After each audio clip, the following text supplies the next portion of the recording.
नमस्ते। कभी ये सोचा है कि जब हम कोई चीज उठाते हैं तो उसमें लगने वाली ताकत आखिर जाती कहाँ है? आज हम इसी गुत्थी को सुलझाएंगे, वो भी एक बहुत ही सिंपल से फॉर्मूले से। तो चलिए शुरू करते हैं। मान लीजिए जमीन से एक किताब उठाई गई। जो मेहनत लगी वो कहाँ गई? क्या वो बस हवा में गायब हो गई? सवाल सुनने में तो बहुत सीधा साधा लगता है, पर इसका जवाब बड़ा मजेदार है और फिजिक्स के एक बहुत बड़े आइडिया से जुड़ा हुआ है। तो चलिए इस ताकत के खेल को समझने के लिए एक ऐसा एग्जाम्पल लेते हैं जो हमारी रोज की जिंदगी से जुड़ा है। कभी सोचा है एक ही किताब को उठाने में अलग अलग मेहनत क्यों लगती है?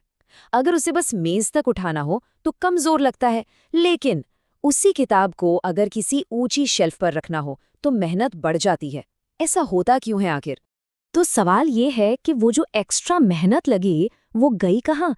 इसका जवाब ना थोड़ा हैरान करने वाला है। वो मेहनत असल में कहीं गई ही नहीं, बल्कि वो उस किताब के अंदर एक खास एनर्जी बनकर स्टोर हो गई है। साइंस की दुनिया में इस जमा हुई एनर्जी का एक स्पेशल नाम भी है। चलिए जानते हैं कि इसे क्या कहते हैं। इसी स्टोर्ड एनर्जी को कहते हैं स्थितिज ऊर्जा, या अंग्रेजी में कहें तो पोटेंशियल एनर्जी। बिल्कुल आसान शब्दों में कहें तो ये वो एनर्जी है जो किसी भी चीज में उसकी पोजीशन यानी उसकी जगह या ऊंचाई की वजह से आ जाती है। ओके, तो ये तो समझ आ गया कि एनर्जी स्टोर होती है, लेकिन सवाल ये है कि कितनी? क्या हर चीज में एक बराबर एनर्जी स्टोर होती है? नहीं, बिल्कुल नहीं। ये दो बहुत जरूरी चीजों पर डिपेंड करता है। एक तो है ऊंचाई और दूसरा है वजन। यहाँ देखिए, जब किताब मेज पर रखी है तो उसमें पोटेंशियल एनर्जी कम है, लेकिन जैसे ही उसे उठाकर शेल्फ पर रख दिया जाता है उसकी पोटेंशियल एनर्जी देखिए कैसे कई गुना बढ़ जाती है।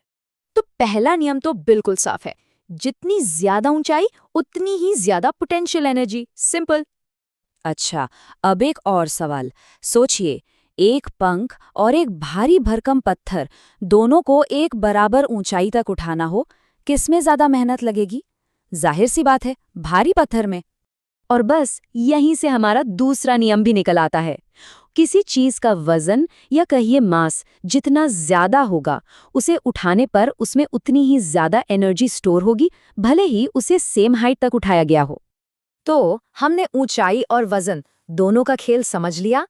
अब वक्त है उस मैजिकल फॉर्मूले को देखने का जो इन दोनों चीजों को एक साथ ले आता है। ये फॉर्मूला है P=mgh। बहुत सिंपल है। यहाँ m का मतलब है मास यानी चीज कितनी भारी है, h का मतलब है हाइट यानी कितनी ऊंचाई पर है, और g ये है ग्रेविटेशनल एक्सेलरेशन। घबराने की बात नहीं, ये बस धरती की खींचने वाली ताकत है। तो इसे याद रखने का एक बड़ा ही आसान तरीका है, जितनी भारी जितनी ऊंची उतनी ज्यादा एनर्जी। है ना, एकदम सिंपल। चलिए, थ्योरी तो बहुत हो गई, अब इस फॉर्मूले को जरा एक्शन में देखते हैं। एक छोटा सा सवाल सॉल्व करके देखते हैं, मजा आएगा। सवाल ये है कि अगर एक 2 किलो की किताब को ठीक 1 मीटर ऊपर उठाया जाए तो उसमें एग्जैक्टली कितनी पोटेंशियल एनर्जी स्टोर होगी? चलो पता लगाते हैं। ठीक है, तो इसे सॉल्व करते हैं। हमारा फॉर्मूला क्या था? Pe=mgh। अब बस हमें वैल्यूज डालनी है। m की जगह आएगा 2, g की जगह हम 10 ले लेते हैं और h की जगह 1। अब इन तीनों को मल्टीप्लाई करते हैं और बस जवाब हमारे सामने है। और जवाब है 20 जूल्स। ये जो जूल है ना, ये एनर्जी को नापने की यूनिट होती है। मतलब ये कि उस किताब में अब 20 जूल की ताकत स्टोर हो चुकी है, और अगर वो किताब गिरेगी तो यही एनर्जी रिलीज होगी।